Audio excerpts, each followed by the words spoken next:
Start again. Sorry. Good morning. Thank you all for being here. My name is Rachel Marshall. I'm the Executive Director of the Institute for Innovation and Prosecution here at John Jay College. The IIP is a national center that brings together prosecutors, policy experts, and the communities they serve to promote data-driven criminal justice reform strategies that foster community-centered standards of safety, fairness, and dignity. This morning's session will discuss how just communities ensure that all residents are protected from violence, including gender-based violence. Our experts will discuss the drivers of gender-based and intimate partner violence, as well as evidence-based and promising approaches to disrupting these forms of violence. It is my honor to introduce our moderator, Dr. Bea Hansen, Senior Advisor in the NYC Office to End Domestic and Gender-Based Violence, where she's responsible for developing and implementing new cutting-edge programs and policies, both inside government systems and in communities, to prevent, reduce, and respond to gender-based violence. Prior to this role, Dr. Hansen served as Chief Program Officer for Safe Horizon, a crime victim service organization, and as the Director of Client Services at the New York City Anti-Violence Project. Dr. Hansen earned a Doctor of Philosophy in Social Welfare from the City University of New York, a Master's of Social Work degree from Hunter College School of Social Work in New York, and a Bachelor's of Art degree from the University of Michigan. Please join me in welcoming Dr. Hansen. Thanks, everybody. Thanks all for being here. It's great to include gender-based violence in a conversation about criminal justice reform. I think we often get excluded from those conversations, and maybe we exclude ourselves. I'm not sure, but it's really great to be here.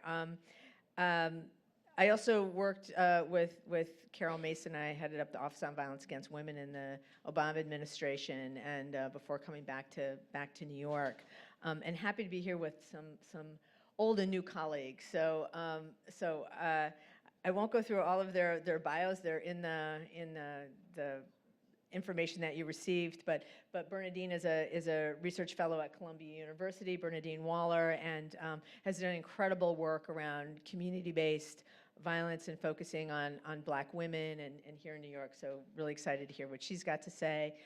Michelle Kaminsky, who is the chief of the Gender-Based Violence Division at the Kings County District Attorney's Office, has done amazing work in terms of really lifting up the work of gender-based violence within the prosecutor's office and working closely with a lot of service providers in the city. And Juan Carlos Arian, who is from the Futures Without Violence, has done long history of working with abusive partners and working within the domestic violence field for a long time. So we're super excited to have you all. I wanted we're going to have this be more conversational, and we want to have time at the end for questions for folks as well.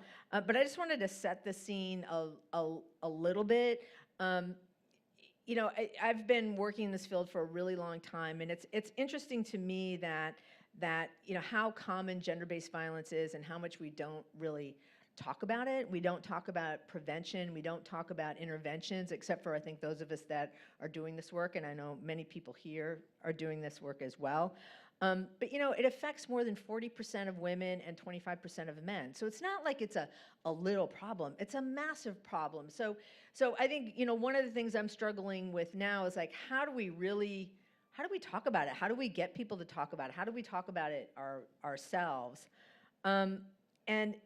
And over the last 30 years, the focus of gender-based violence has really been on systems approaches and systems responses. So this idea of like, how do we make laws? Because laws in all states around gender-based violence, how do we improve the criminal justice response, creating domestic violence and sexual violence units in police departments and prosecutors' offices and integrated domestic violence courts, the expansion of domestic violence shelters, making sure that sexual assault forensic exams are trauma focused in hospitals. And then how do we increase service provision, both more consolidated kind of work that happens in family justice centers. We have 5 of them here in New York City that my office oversees, which is co-located places to address gender-based violence, but then also community-based programs and culturally specific programs. So, so there's been a lot of kind of movement. And I think when you look at the statistics, that it's really been critical in reducing violence. So we've seen huge reductions in domestic violence homicides, especially among men being killed, actually, which is interesting, and huge reductions in gender-based violence. The issue has been that reduction really stopped in the early 2000s. So for the past almost 20 years now, we've seen a real plateau, and there's been no real substantial change or reduction in gender-based violence. We've seen some increase. I think COVID, we're still kind of teasing that out. There was some meta study that was done that said there was an 8% increase.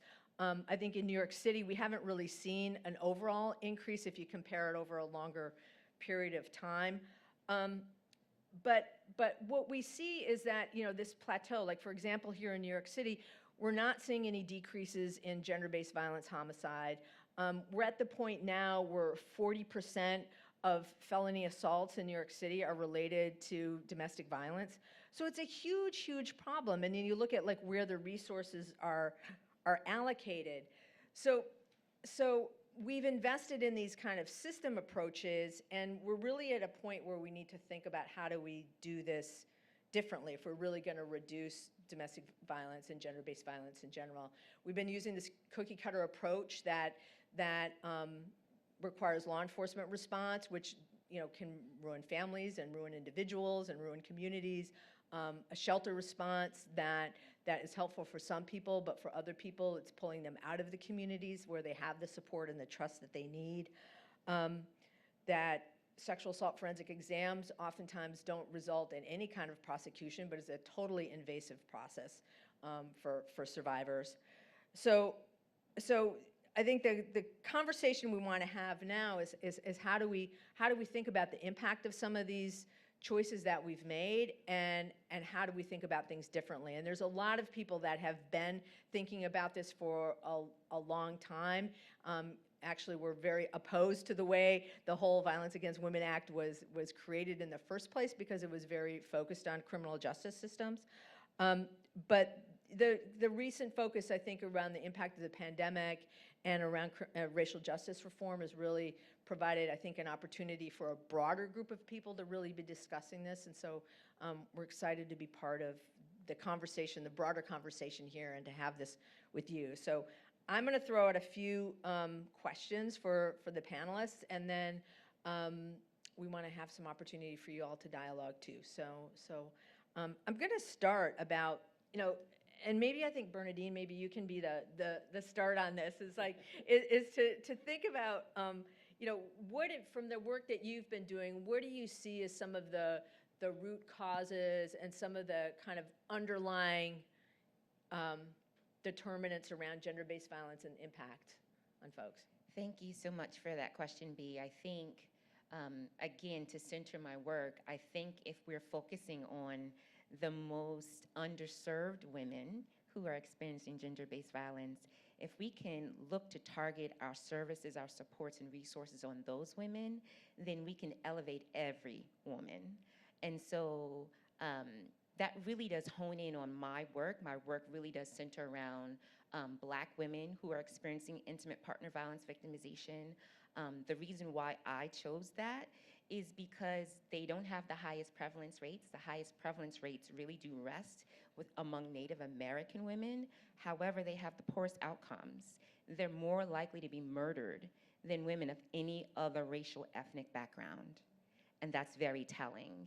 And so the reason why I bring that up is because there are definitely a lot of structural drivers to that.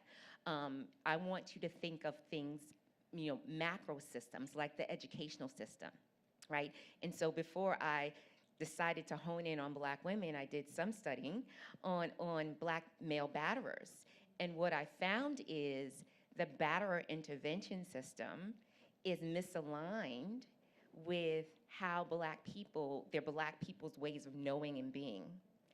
And what we also found in a systematic review is that the dropout rates among Black male batterers mirrored the murder rates among Black women.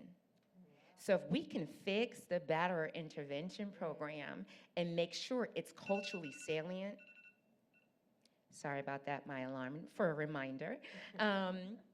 If we can work to fix that, and in that review, what we found is education. Black men and Black women are traditionally undereducated, and or resources are not pumped into those neighborhoods to really make sure that they're getting the quality of education that they deserve. Another driver that we have, not only with the educational system, is also financial and economic resources and mobility. How are we designing our communities so that they are equitable? We're not, right? I am a native of Long Island, and Long Island has what is known as sunset towns. And sunset towns basically are, at sunset, if you're Black or brown, you're leaving that predominantly white neighborhood, right? So I want you to think of towns like Garden City. A lot of folks from the boroughs come to the Roosevelt Field Mall. That's a sunset town. So when that sun sets, everybody who's deposited their money into Roosevelt Field Mall, guess what? Everybody's going home. And who's getting the benefit of that money? The white, wealthy children. Macy's in Garden City, right before the pandemic. Macy's of Garden City was collecting money for the students of Garden City. Right across the street from Garden City is Hempstead. Hempstead is one of the poor neighborhoods on Long Island. It is also Black and brown people predominantly reside in that neighborhood. They weren't collecting money for Hempstead. They weren't collecting money for Roosevelt. They were collecting money for Garden City. That is already over-resourced. And so I think if we can look to be very strategic and purposeful and intentional in a lot of the ways that we are planning our towns and our cities, and of course, I just brought out Long Island. Trust me, I know that that happens right here in the boroughs, right? Part of what I do, my research is really community engaged. And I talk with, of course, I'm not dressed like this when I'm talking with the survivors, right? I'm coming in with jeans and sneakers because they need to know that I'm one of them, that I get you, right? Thank you for the snaps. I hear you, I hear you, I hear you.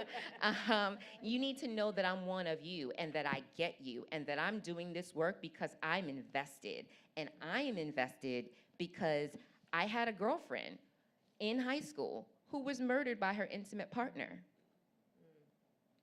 I had another girlfriend whose sister was murdered by her intimate partner.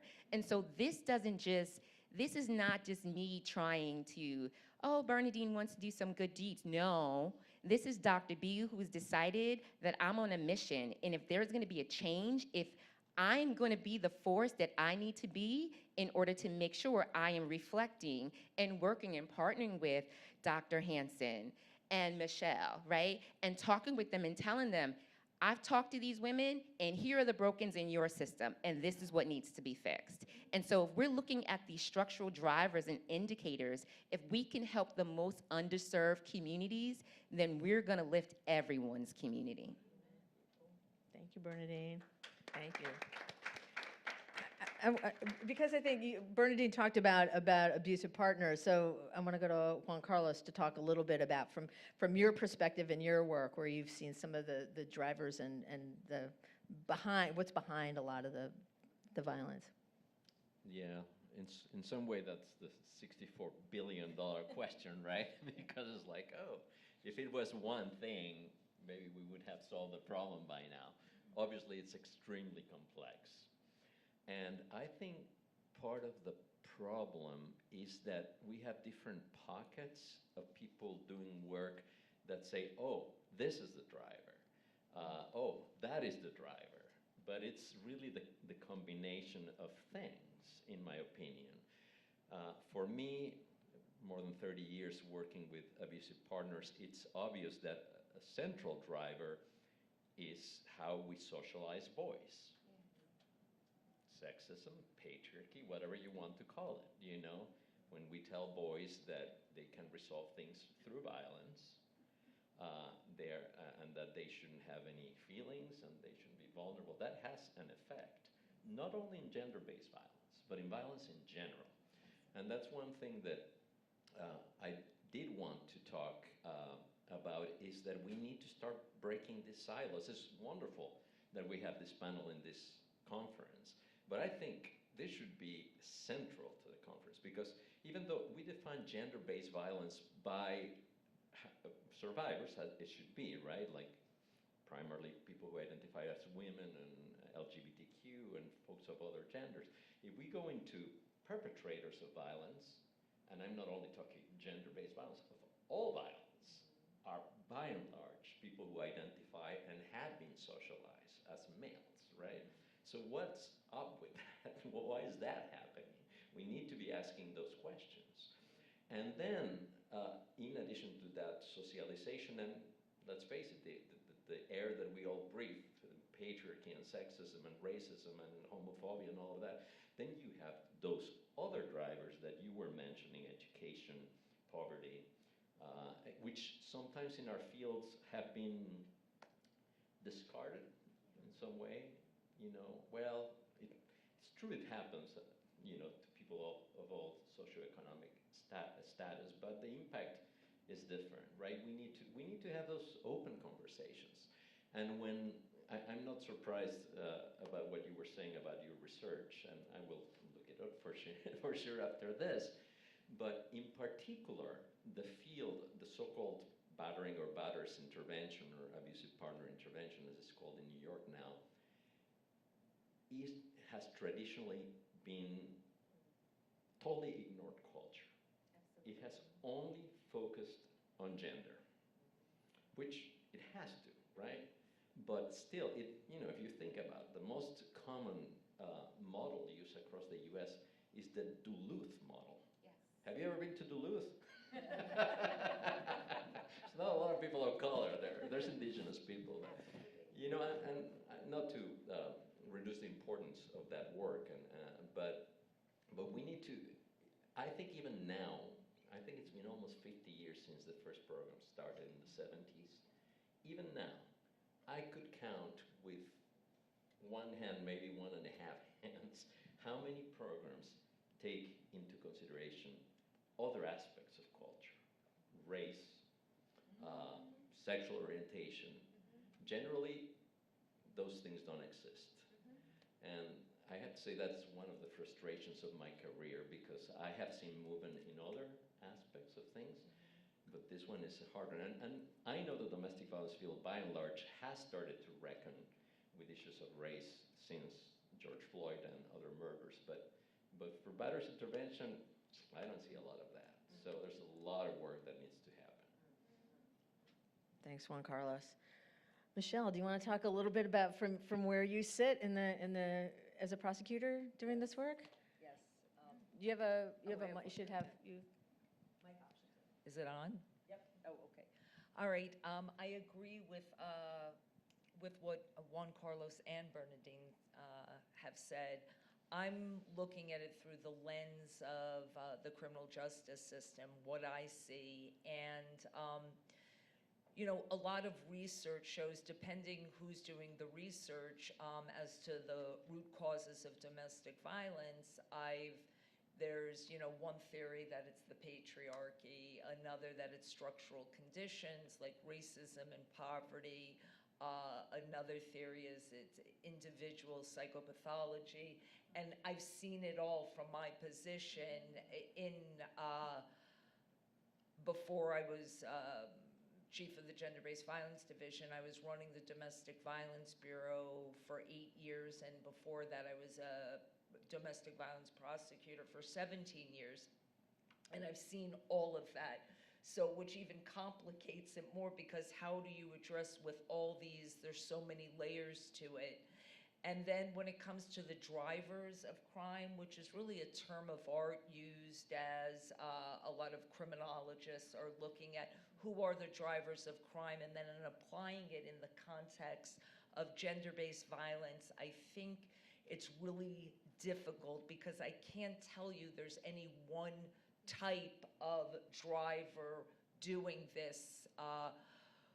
We get about 10,000 cases a year just in the Brooklyn District Attorney's Office for domestic violence, and we also know that it is a underreported crime. So to actually say to look at the drivers of crime really comes from data that is gathered to see like who's driving shootings, homicides, gang activity, and to borrow that concept and apply it, especially in domestic violence, which makes up, in any of the city prosecutor's offices here in the 5 boroughs, domestic violence is probably a third of the caseload in the court system.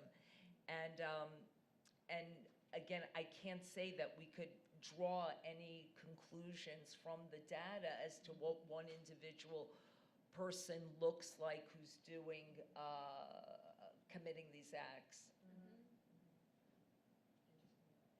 Yeah, it's interesting because it's just this, it's a complicated way of looking at things, and how do we, you know, and how the focus of this on a criminal justice intervention ignores the kind of complexity in some ways of what gender-based violence is, and using that lens is limiting, and I think that's what we're all kind of been talking about, and I think the movement has really been struggling with. Well, let's talk a little bit about what we've seen in terms of some success stories, or kind of like, or directions that we need to go in to address some of these issues. So I don't know, Bernadine, do you want to take that again in terms of the research that you've been doing? Yeah, thank you so much, Dr. Hanson. And so, listen, from one doc to another doc, I get it. Always want to give respect, because we work hard for those letters, honey. We work real hard for those letters.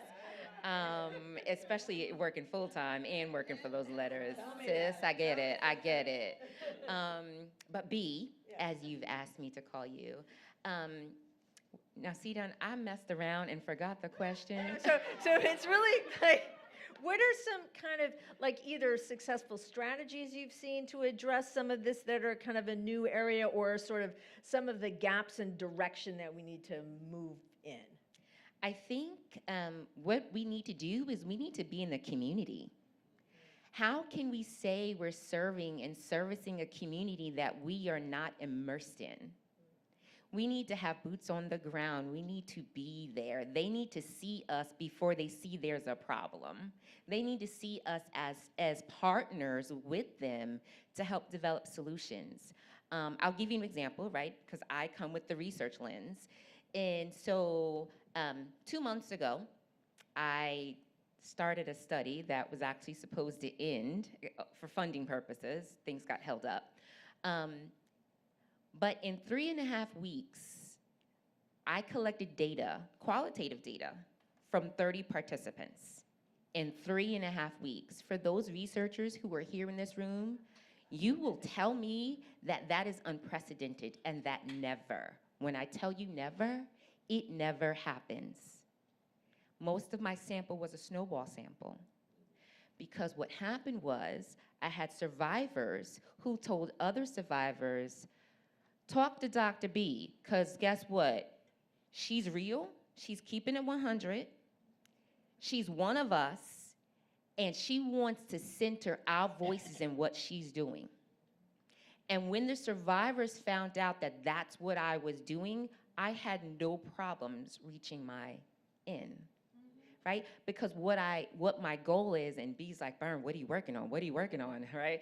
I'll let the cat out the bag, right? And so what I am working on now is developing an evidence-based intervention for Black women survivors of intimate partner violence by Black women survivors of intimate partner violence. And the reason why I'm doing that is because no one has done that. How is it we have a field that has been working for more than 30, 50 years in this work, and no one has bothered to go to the women who are most likely murdered? Now, New York City, by and large, has not seen an increase, but during the pandemic, in Queens, they saw a 2-fold increase in the homicide rates among Black women. That is a problem. Numbers are not just numbers to me, right? Numbers are people, and the people who are connected to those people. And so I want to know, why are we not doing this? What is broken? Another study that I just did, and shared it with your colleagues in Brooklyn in the Vitality Review Committee, was I wanted to find out, where are the gaps in our service provision? What's broken? And when I tell you, I had a long list of things in the criminal justice system, and I'll share that with you offline, right?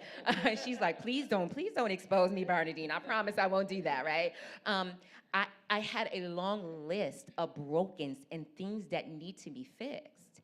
And I will just give one broad-based one, is we have coordinated care within our service, our family justice system, our family justice centers, which are in each borough, but our coordination is not necessarily integration. There's a difference.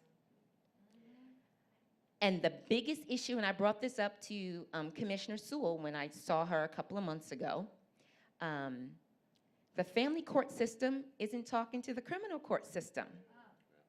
So that when someone has an order of protection in the criminal court system against their perpetrator, guess what? The family court system knows nothing about it. So I am now waiting for the family court with my perpetrator, who has an order of protection against me and is now taking that opportunity to harass me before the courts.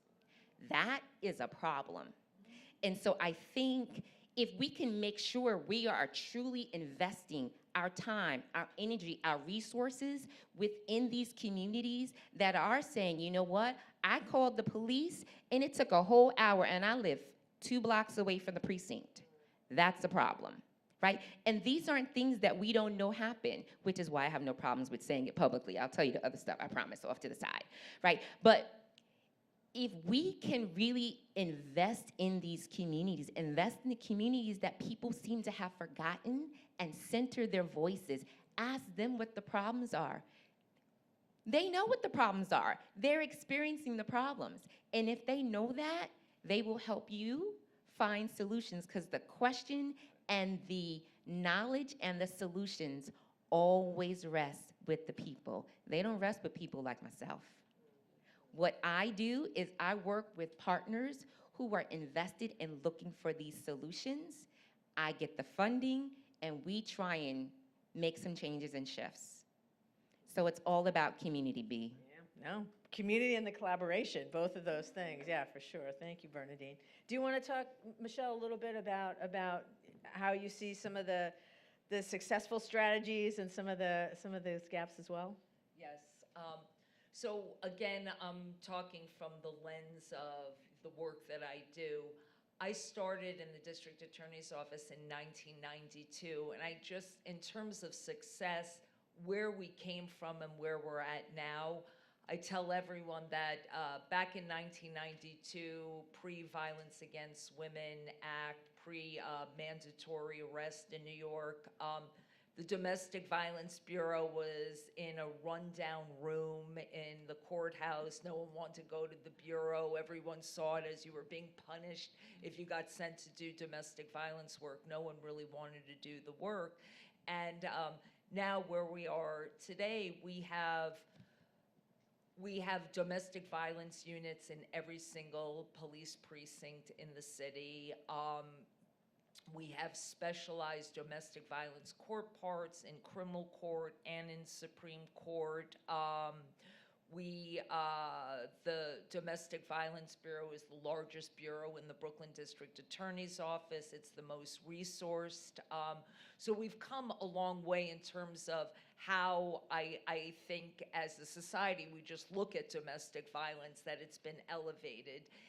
And yet, we know that there are still so many limitations, like what Bernadine was saying. We are one system, and then the family court is another system that deals with domestic violence. The Administration for Children's Services is another system, and these systems are siloed and they don't speak with each other. And we have, understanding that, we try to do on an individual basis, coming together on cases and troubleshooting with the different systems. But it really, we need a much larger systemic approach to be able to do that. And at the same time, I will say, understanding, that so much money went into the criminal justice system through the Violence Against Women Act. We were the recipient of millions and millions of dollars to build up our domestic violence bureau and the services that we provide. Understanding that power that we have, we are also in Brooklyn looking to scale back the work that we have done for so long. We were under the belief that, especially women, because the majority of the cases we are seeing is female victimization and male offenders, that even if someone would say, you know what, I don't want to go forward with the criminal prosecution, for so long, we were under just one view. Well, this is all about witness intimidation. And witness intimidation does take place, but it was really that would be the only reason someone wouldn't want to go forward with criminal prosecution. So we need, as the government, the district attorney's office, we have to step in and we have to hold this offender accountable. And then when you start to talk about, well, what does accountability really look like in the criminal justice system for the vast majority of these cases? Because we only have about 250 felony indictments out of 10,000 cases that are coming in. So those felony indictments being the most serious, attempted murder, shootings, serious assaults, versus the 9,000 other cases that are being handled in the criminal court. Accountability is really, no one goes to jail for domestic violence crimes. It's just domestic violence and gender-based violence are not driving the prison numbers, I could tell you that. So we have decided in Brooklyn that, if someone is saying that they don't want to go forward on a charge for on misdemeanor charges that make up the bulk of the cases, we're not doing it. We make referrals to other services that exist in the Family Justice Center, community-based organizations, but we're not pushing something anymore, which for so long had been going on under this belief that we know better, and as prosecutors we know better, so we are not doing that. But I would say that the big gap in the system is that our work is reactive work as prosecutors, that why it gets back to the original question, why does gender-based violence exist? What are we doing to stop it? That's not where the efforts are going. It is still really focused on reactive measures, and we're trying to do more work in the community to bring, not necessarily that it's the district attorney's office doing the work, but bringing our contacts and the power of the district attorney's office to kind of push things that are going on in the community to support them to do more work. And I think on the next round of question, I'll talk about that. Great. Thanks, Michelle.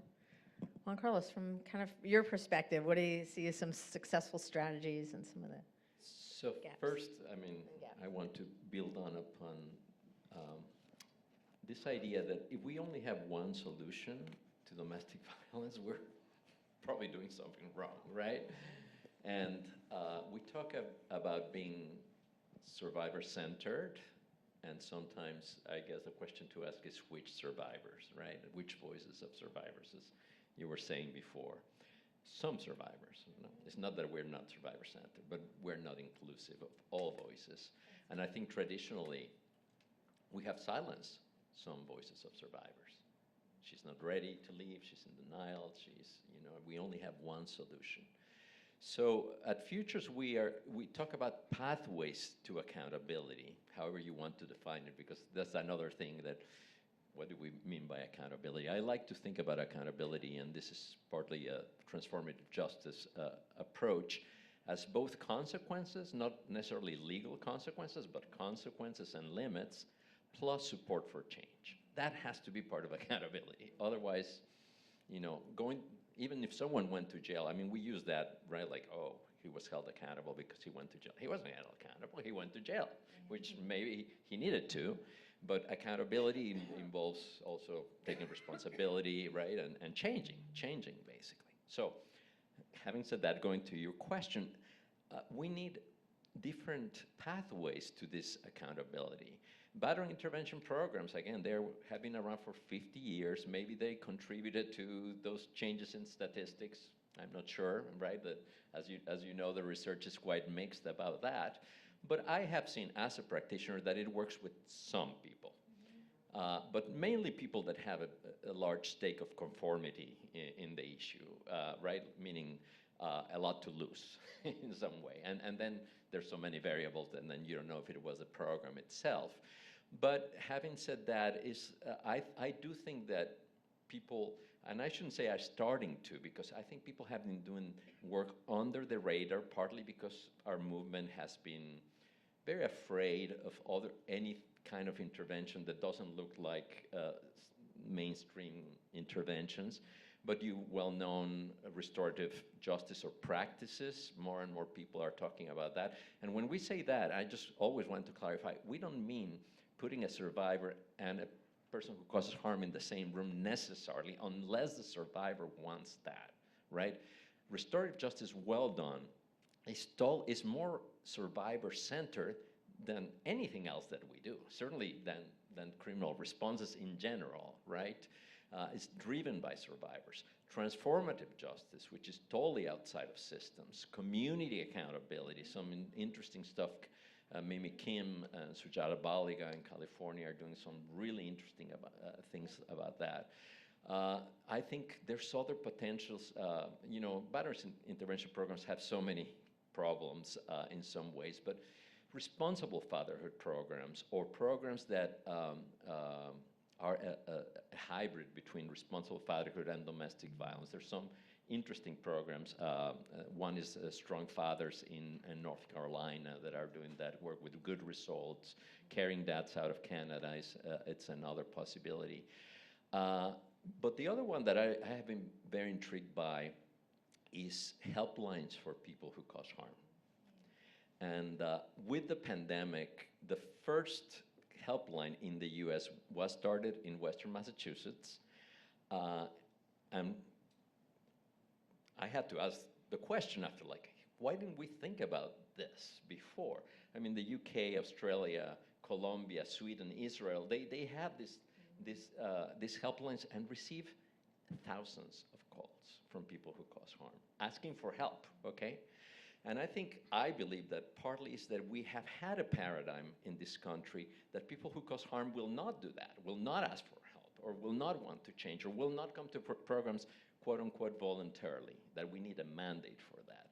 And we have seen in other countries, but now we're seeing in places like, I mean, there's so much going on in New York, and B has been responsible for a lot of that innovation, so I did want to mention that to you. I'm very grateful for that. But there's been programs, right now I'm doing a small study on strategies to engaging people who cause harm outside the criminal justice system and child welfare, and I'm interviewing various providers and people who cause harm and their partners about it. And it's interesting, faith-based programs. And Dr. Oliver Williams, which is a good friend, has been doing amazing work, mainly in the South, with ministers. There's a faith-based program in Chicago that is Spanish-speaking. Yes. And you know about Yes. Maxine Davis research? Yes. Good friend of mine. And, oh, excellent. So all voluntary, right? Voluntary. And I don't like to use voluntary because I understand nobody wakes up in the morning, it's like, I'm going to battery intervention, right? Usually it's another driver, like, you know, an ultimatum, children, and so on. But that's a wonderful example. And there's a couple in the West Coast, in Seattle, and in And one in New Portland. York, too. Yeah, that our office operates. The faith-based Yeah. one? Well, it's not, not faith-based, but a voluntarily one. voluntary Yeah, one, yeah, yes, yes. yeah, I was called talking Respect and of the faith-based, Responsibility. yeah. So that's, yeah, I think that's, and again, I'm not someone that says either or. I think we have to have all those pathways. We need a criminal legal system. We need a child welfare system. But we need reform on those systems, and we also need these other pathways, including more helplines for folks who use violence. Yeah. Thank you, thank you. I want to do a little time check. I don't know, Rachel, do you have a time check about how, I want to make sure you have time for questions. Yeah, we have about 20 minutes left. 20 minutes, okay, so I think we'll spend a few minutes, each of us, just talking a little bit about sort of what do we see the next steps as being. I'm going to start with Michelle, because you kind of started that a little bit. Yeah, I want to talk a little bit about some programming that we have going on in one area in Brooklyn and Brownsville, some promising stuff. One, and it doesn't involve the work of the district attorney's office, but we know about it and we support it. There is work around circles going on where it's not having a survivor in the group, but young men who are committing community violence. We started to see that there are big links between those committing community violence and those committing domestic violence. So there's circles going on with young men who are involved in gangs and gun violence. And in the circles, they're not only talking about that aspect of the gangs and the guns, but about their childhoods and growing up in homes where domestic violence was committed. And it's very powerful. And their childhoods, and then growing up and finding support on the streets, in the gangs, getting into relationships, committing domestic violence. So we're seeing the money ran out for this one program, and the leader of it is self-funding it because some of the men were pretty hysterical when it was coming to an end. They rely on it. They like to go weekly. They found support. They're doing a lot of work around de-escalation, and it sounds something very promising. It always becomes, and there's a facilitator for it, but how do you bring something like this to scale?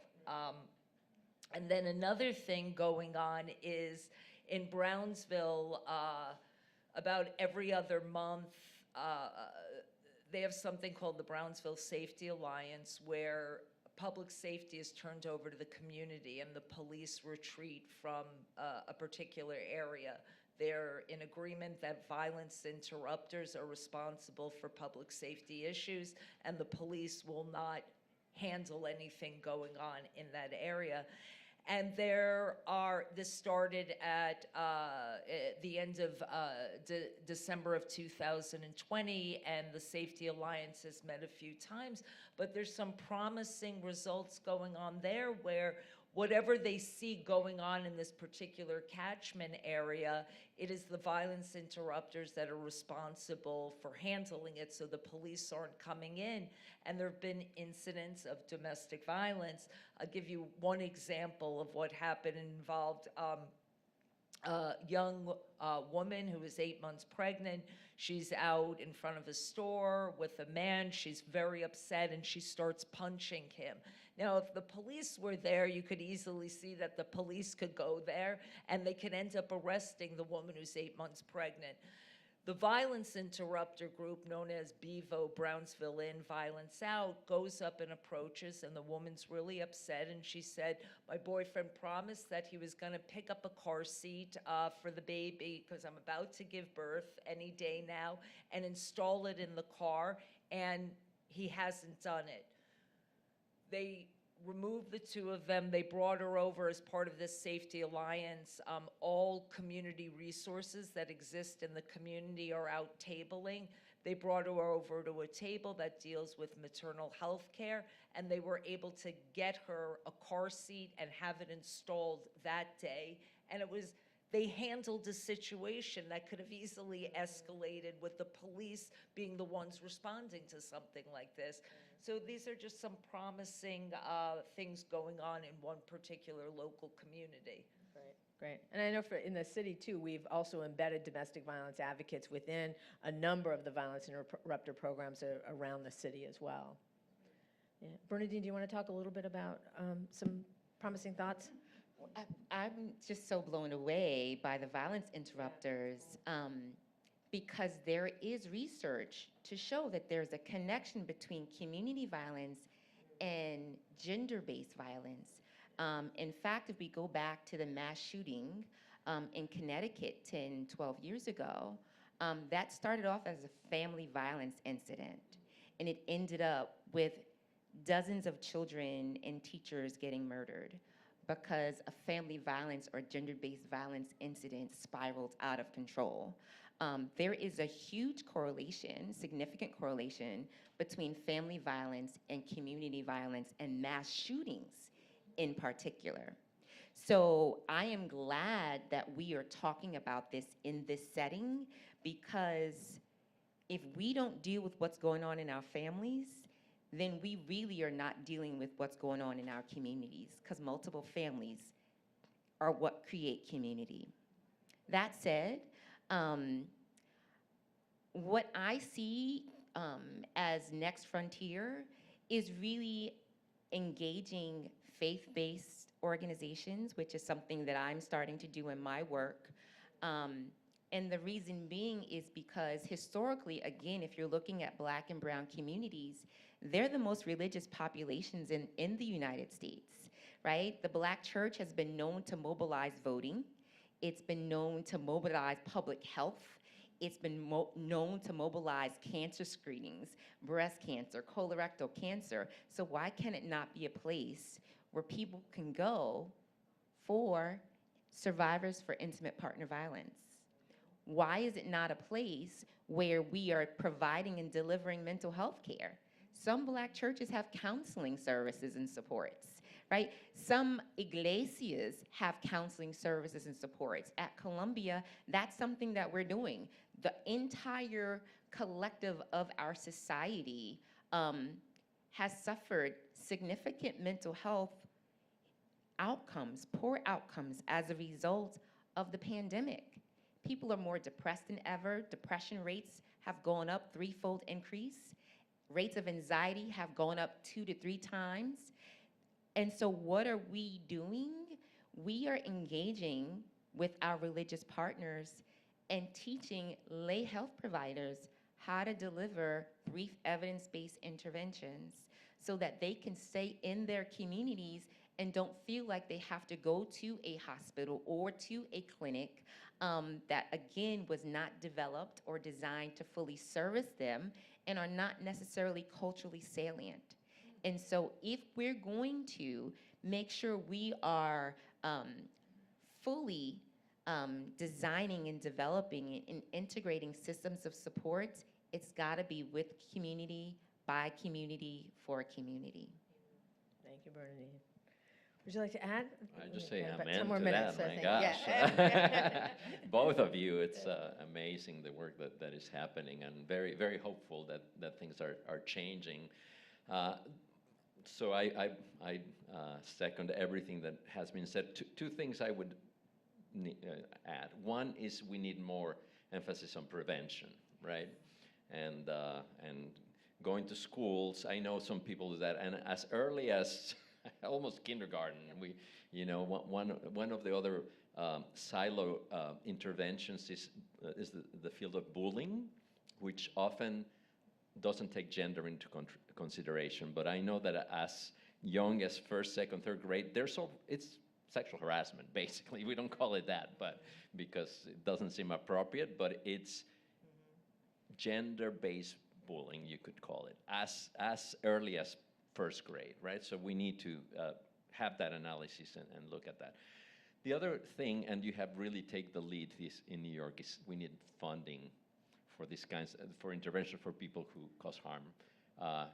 BIP, sure, but other interventions that we have been talking about as a society, as a country, we have not really done that. We haven't taken that seriously. The hotline is, or the helpline is a good example. It's ongoing conversations with the federal government about funding, and as you know, there's millions and millions of dollars who go to the victims hotline, which is fine. I mean, we don't want that money to be reduced, but we need other streams of funding for doing work with people who cause harm and to really create change. So I'll stop there. Thank you. Thank you. I just want to lift up a couple of things in New York. I would be remiss to not talk about the Office of the Mayor's Office to End Domestic and Gender-Based Violence. And we've done a lot of work around abusive partner programs or programs for people who cause harm outside of the criminal justice system. We have a new program called Respect and Responsibility with a number of community organizations that we're operating. We have a new program that's going to start, which is for teens who are causing harm in relationships.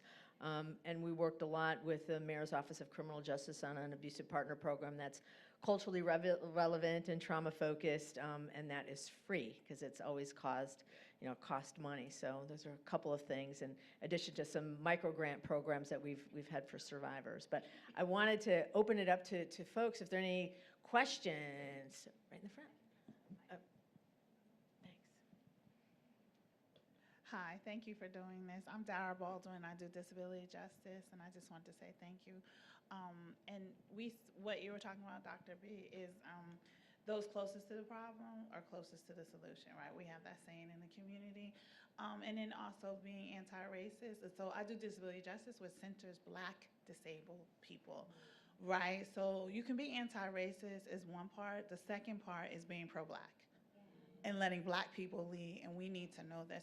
But my question to you all, and I love all of these solutions, and sorry for those of you who were in the room yesterday, but no one's following the ADA, the Americans with Disabilities Act. All the programs you talk about, and I've been doing this work since 2009. I helped write the disability language and reauthorization of VAWA in 2012, and then last year, right? And these programs are not doing that. Faith-based programs, so you know many people don't know this, are exempt from the ADA, right? The religious groups are exempt from the ADA. So they don't have to follow the ADA, and they will tell us that. Great voting rights programs, right? But where do people go to vote? Churches, what are they not? Accessible, right? That's why we don't have accessible voting in this. So I just want people to understand and know this, and I really want to know how you can include disabled activists in this work. And most people who come in contact with this violence become a person with a disability. And Ross Baraka, I grew up in Brick City, Newark, New Jersey, he said it. We call it perpetual PTSD, right? It's perpetual trauma. It is not post, right, traumatic trauma. It is continuous. And so you have it for the rest of your life. And I will say this to everybody. After COVID, we all have a disability. Let's be real here. But I just want to hear how you can include disability in this work. And even as the violent prevention people, there are disabled men who want to help out, and they tell them no because of their disability. And that is not right in this work. And they act like people with disability are asexual, like they don't have these relationships. And that is not right. So I was just wondering how you can include that, or if we can talk about including our community. Yeah, thank you for that question. I know that in a lot of, like there was a federal microgrant program that an organization did, and they found that like the largest population of people that they were serving were actually people with disabilities and people of color with disabilities, and that had not even been in their kind of mindset to think about. So I appreciate you bringing it up. Is there anything anyone wants to say specifically? Because I think. And you can add them as your indicators Yeah. in your research. We're not even in there as indicators Yeah. in research. Good point. Yeah. That's an awesome point. Thank you so much for bringing that to my attention as a researcher, because you're right. We don't always center, and I said, if we can work and center the voices of those who are most marginalized, right? So if I want to look at, the overlapping intersecting multi-axis points of marginalization and truly look at that, I'm going to look at someone who is Black or brown, who is a part of the LGBTQ community, I'm tongue-tied, right? LGBTQ community, who is also has a disability, right? So if I can center that in the research that I'm developing, then I'm gonna help everyone. So thank you so much for that. And you just Thanks. said what disability justice is. That's what we tell people. We call it multi-marginalization. Yep. Right? Thank you for that. Thank you for that. Thank you. In the back over there?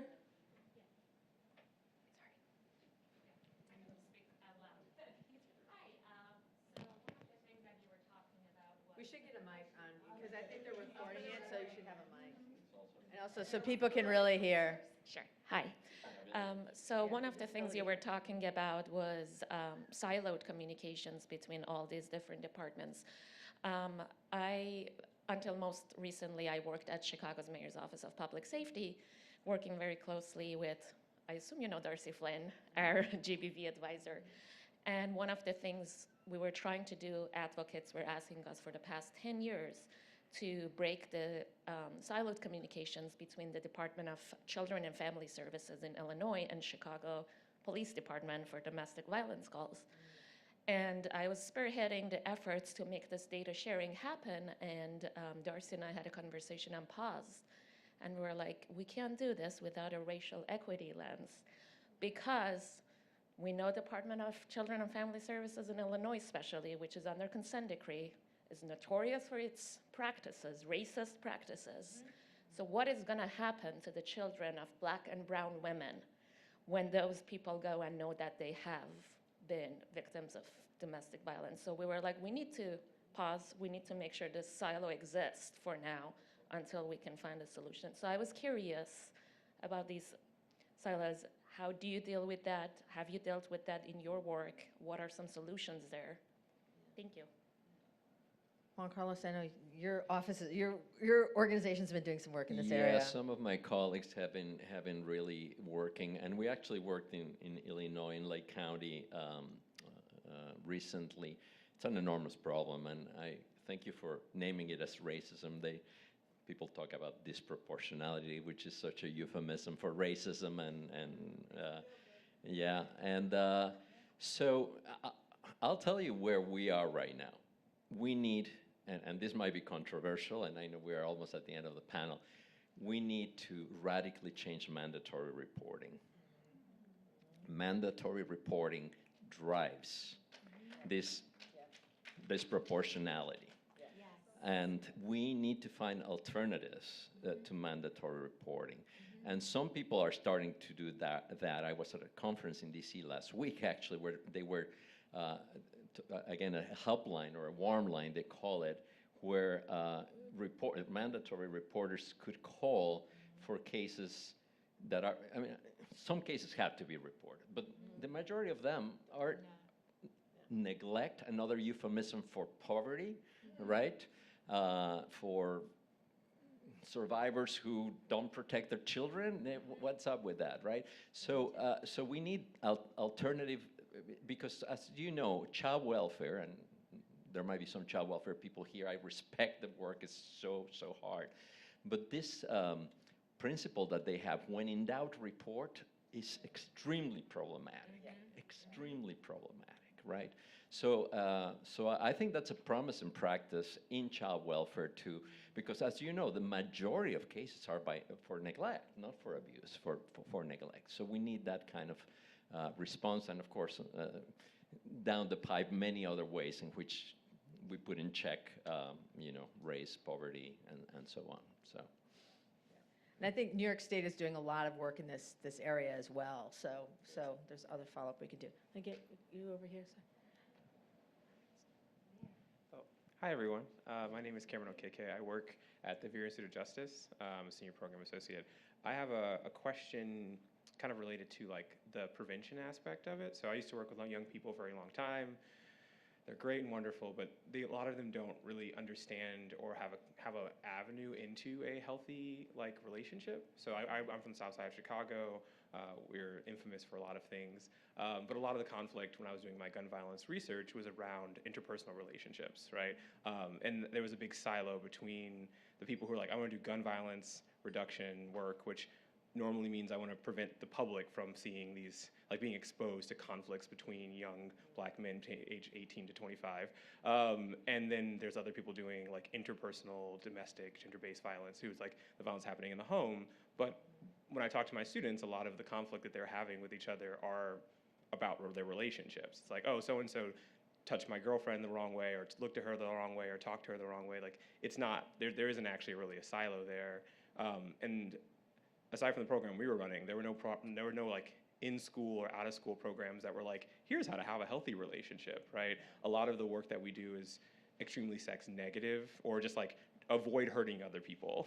Like, don't scream, don't yell, like, don't be abusive, as opposed to be consensual, like, be liberatory, like, have healing and vulnerable relationships with each other. And so I have seen that in churches, but as a member of the queer community, Black churches really aren't for me. And so I'm curious about where people can go to learn how to be in healthy relationship with each other.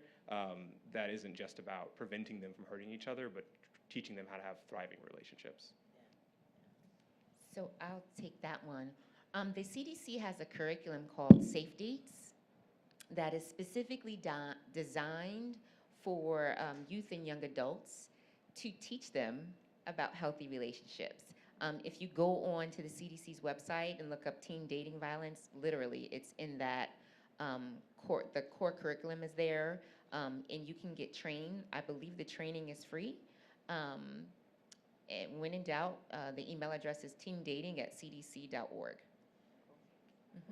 And I think also push your communities to do some of this work. Like, so for example, in New York City, we have relationship abuse prevention programs in all the high schools across New York City. We have them in a number of middle schools, and we have a curriculum for elementary schools that we're trying to get more funding to do all of that stuff. So we can see if we can share that curriculum too. Can I ask you a question? Yeah. Will it include disabled students? Yeah. Because a lot of Yeah. schools, because of IDEA. Uh-huh. Sorry, I just want to thank you, and that is an accessible Yeah. thing. Because a lot of, when you're saying the teen program, I mean, at CDC, they will not, because if you have an IEP, you're not allowed to take classes about sexuality, right? Yeah, they exclude our students. That is why children with disabilities and women, usually girls, but boys as well and others, are raped at a higher rate because they don't know anything. So if you have an IEP, you're not allowed to take those classes, Interesting. just so you know that. Interesting. Thank you for that. So if your child has an IEP, they won't get that. Yeah, interesting. I have to defer on that one. Okay. A child with an IEP, as long as it is not in an ICT class, will not be able to take that class. And I'm going to defer that on the fact of a child with an IEP, okay? If it has an IEP that is not a student that is capable of being in an ICT program will be able to take that class. But a student that is not, that will have like a more severe disability will not be allowed to take that class. She is correct in that. So, and another question, I'm sorry. I want to know a lot of the programs that you mentioned before that are happening in the New York City. I want to know if they're actually reaching the Bronx. I'm one of the parent leaders within my District 8 schools in the Bronx, and I lived 2 years of a student being battered by her partner in a school, in a high school, and no one was doing anything. So how is it that if there is schools, high schools and middle schools that are able to have these programs, that one student had to live through that without being serviced or being helped? Yeah, because we're not in wanna all the know. schools. Yeah, especially in middle schools. Yeah, thank you for that.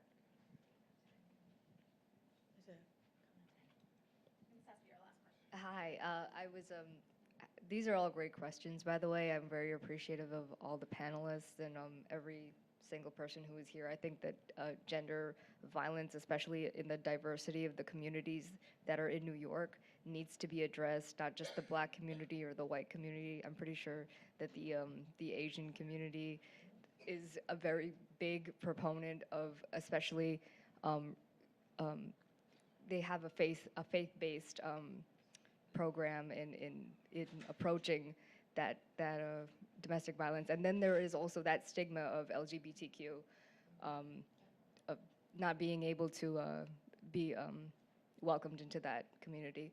But my question is more for the justice aspect and the focus. So I've been seeing recently cases involving Brooklyn and Staten Island of domestic partner violence, but it's not just domestic partner violence. It ends up being a case of suspected human trafficking because of the nature of the relationship that happened in between. So there was a case that happened that I couldn't get out of my mind where a girl was being trafficked from Staten Island to Brooklyn. And I was wondering because there was somebody who came in from the Brooklyn DA to my class, and he said that while he was working on the case, it was an entirely new program that he was talking about, because that kind of perpetrator was known in that area for kind of getting girls or getting kind of relationships and bringing them to Brooklyn to see how they could be trafficked or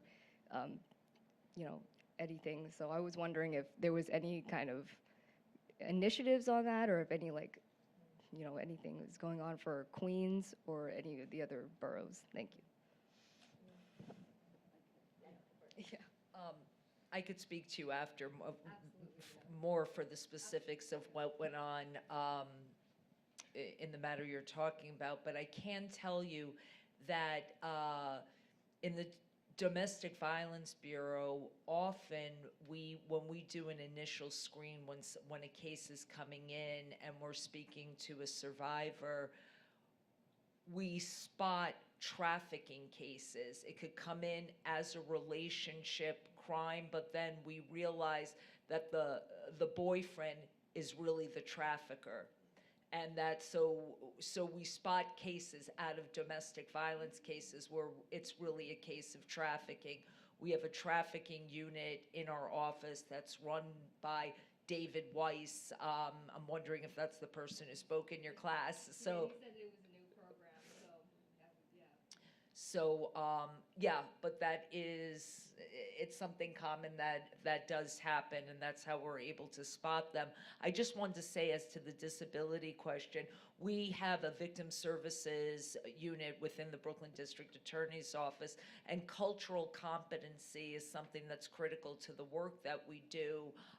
We have a counselor designated who deals with the intersection of intimate partner violence and disability. So, also to know the other organizations that exist in the city, so proper referrals are made and proper support is given in those cases. I think we can stick around if people have other questions. I know we're out of time, but really appreciate everybody's involvement and participation in this, and thanks to all the panelists and colleagues. And thank you, Rachel.